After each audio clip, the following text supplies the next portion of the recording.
where you're getting to know her. You're getting to understand how she's becoming the character that we want her to be, the true action-adventure hero.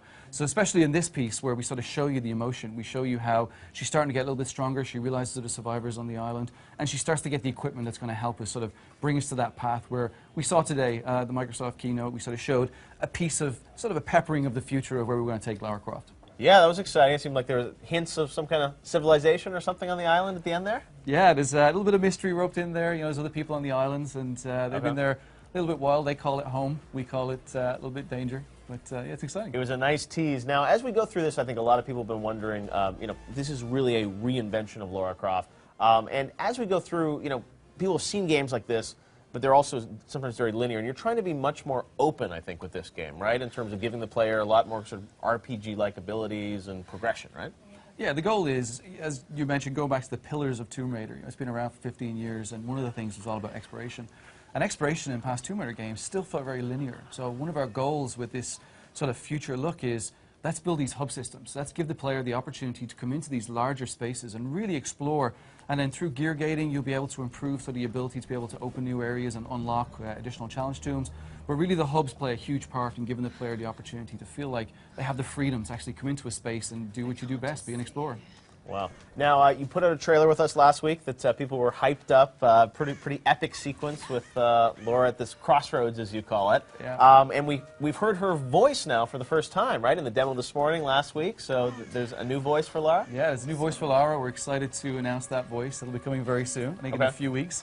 So she's been working hard. She actually finished off some of our last cues about 2 weeks ago. So even she's eager. I know the fans are out there hitting up many different people on Twitter. Trying to guess who it is. I think one or two may have guessed it, but we'll see. We're looking forward to announcing her. Doing a voice analysis of the trailer. Yeah. Your fans are very rabid.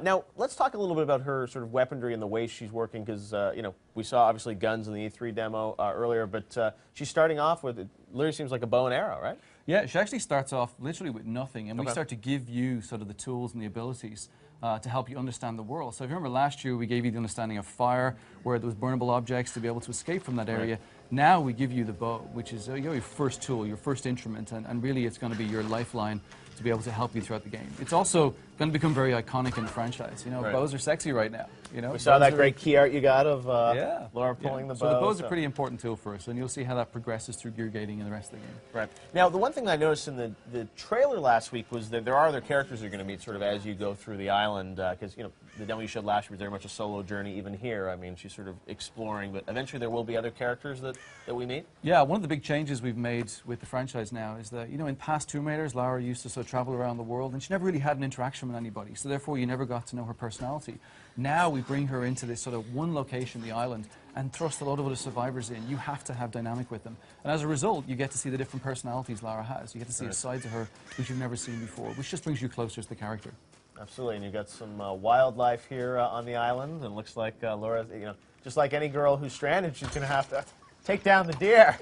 Deer kill, only on Spike. All right. Does she get him?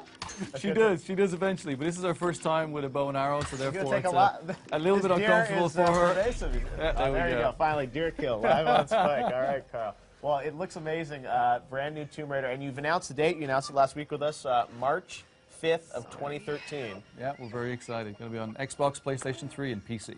Yeah, we're excited to see more of Tomb Raider. All right, well, thank you very much, Carl, for the sneak peek at Tomb Raider. You showed a lot. Trailer last week, demo this morning, demo now. I'm sure we'll see lots more later this year. All right, well, the EA Games Showcase is ticking near, and here's Daniel Kaiser with a report from inside the Orpheum Theater. Daniel? Oh, dear, that game looks absolutely amazing. Thanks, Jeff. We have consumer analyst Michael Pachter embedded inside EA Games. Michael, are you on the phone with us? How are things shaping up over there at EA? Well, Daniel, aside from being crazy loud, it's really quite a personality sighting. I see Vince Zampella in the audience. I see Patrick Sutherland in the audience. That suggests